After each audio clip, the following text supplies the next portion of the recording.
Respiration part 3.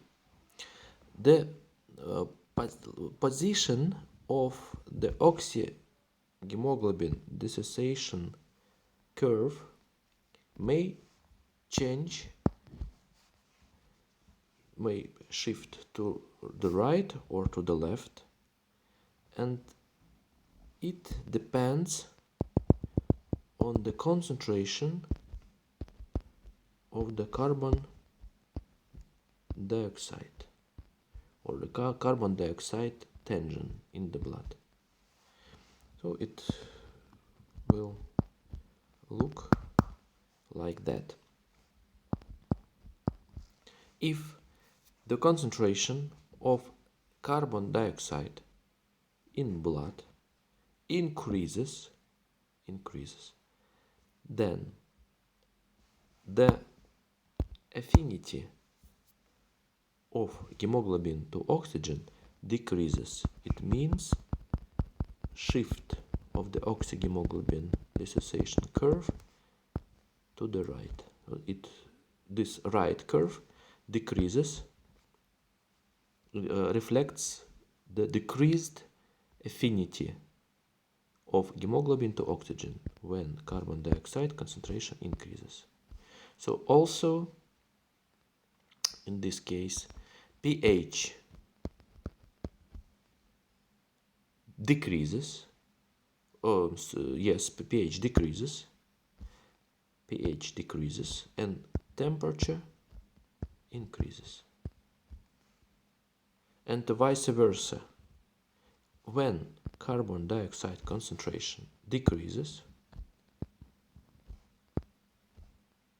pH increases and temperature goes down.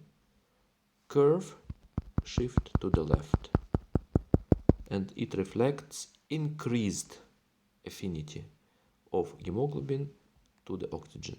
It is called Bohr effect. Okay, now we will speak about the transport of carbon dioxide with the blood. Here we have 3 ways of transport. First is called in physically dissolved state. So first is called in physically dissolved state transport. First, physically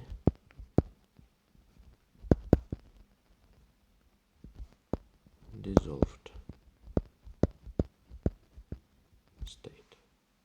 The amount is not very high, but this way exists. Second type of transport is called carbaminohemoglobin. So hemoglobin also binds carbon dioxide and it forms carbaminohemoglobin.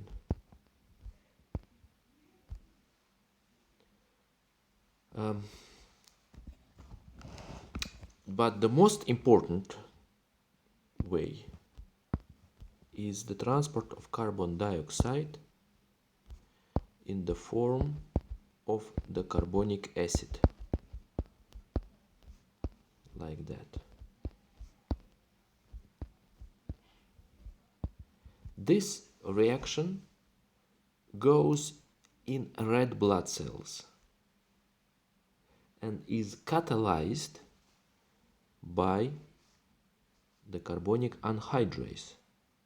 Carbonic anhydrase, the enzyme that catalyzes the direct and reverse reaction.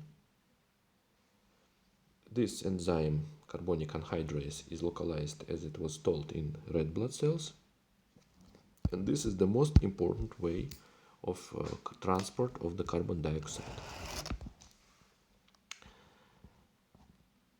hemoglobin, so circa 70% of carbon dioxide is transported in the form of carbonic acid, which may then be dissociated into H plus, the protons, and HCO3 minus.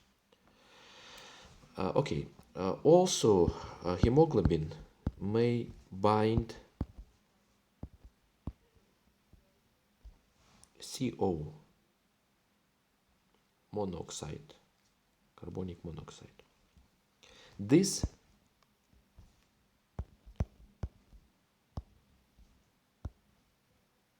complex is extremely stable, so it simply does not dissociate back into hemoglobin and CO.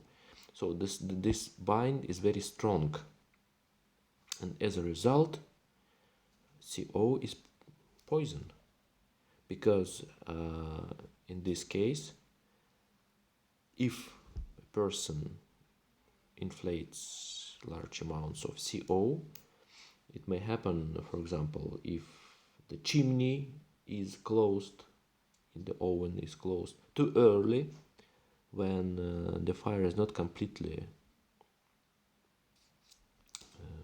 extinguished, then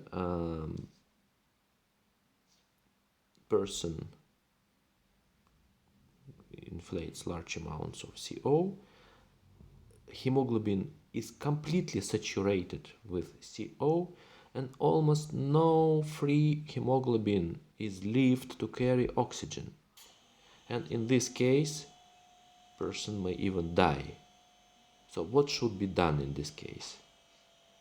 Person should get the respiration with pure oxygen to substitute CO from erythrocytes, from hemoglobin, and to save the life of this patient.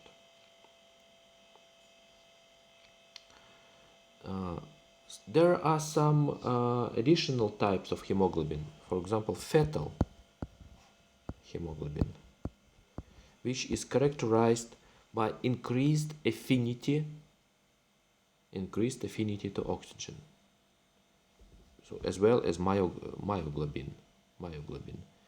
So what for? So that the blood of the fetus will be able to attract oxygen from the mother's blood and placenta barrier, be saturated with oxygen.